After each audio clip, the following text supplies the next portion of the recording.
So guys এই জায়গাটি দেখছেন এটাই হচ্ছে গারে যেই সেজদা অর্থাৎ নবী করিম সাল্লাল্লাহু আলাইহি ওয়াসাল্লাম যেখানে এই যে দেখুন নিচে যে গারে সেজদা এখানে কিন্তু তিনি 3 দিন 3 রাত কিন্তু সেজদায় মগ্ন ছিলেন। আর এই জায়গাটি হচ্ছে চশমা ছিল বা হচ্ছে বলে অনেকে ঝর্ণা ছিল। এই জায়গাটি থেকে কিন্তু মহানবী হযরত মুহাম্মদ সাল্লাল্লাহু আলাইহি ওয়াসাল্লাম আল্লাহর নবী তিনি কিন্তু এইখান থেকে কিন্তু আসলে পানি নিয়ে কিন্তু অজু করেছেন এবং হচ্ছে অনেকে বলে যে পানিও পান করেছেন। এই কারণে কিন্তু এই জায়গাটি থেকে কিন্তু এখন অনেক খুশবু আসে বা হচ্ছে অনেক সুগন্ধ বের হয়। দেখুন সুবহানাল্লাহ, কি চমৎকার একটি জায়গা।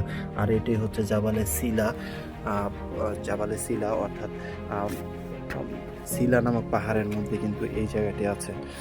আর দেখুন এই যে এইখানে হচ্ছে চশমা, আর এইখান থেকে কিন্তু এইটা দেখুন এখন কিন্তু সিমেন্ট দিয়ে ভরে দিয়েছে, কারণ অনেকেই হচ্ছে এখানে এসে হচ্ছে অনেক ধরনের বেদায়াত করে, যে কারণে কিন্তু সৌদি সরকার এটা বন্ধ করে দিয়েছে। আর এই পাশে যেটা দেখতে পাচ্ছেন, এই যে দেখুন এই যে উঁচা পাথরটি দেখতে পাচ্ছেন, এইটাই হচ্ছে সেই গার বা গুহা, যেটার ভিতরে কিন্তু নবী করিম সাল্লাল্লাহু আলাইহি ওয়াসাল্লাম 3 দিন 3 রাত কিন্তু আসলে সেজদা অবনত অবস্থায় রয়েছিলেন, যেন মুসলমানদেরকে আসলে এই খন্দকের যুদ্ধে যেন আসলে জয় লাভ হয়। এবং বুধবারে কিন্তু আসলে আল্লাহর পক্ষ থেকে কিন্তু আসলে সেই সুসংবাদটা এসেছিল।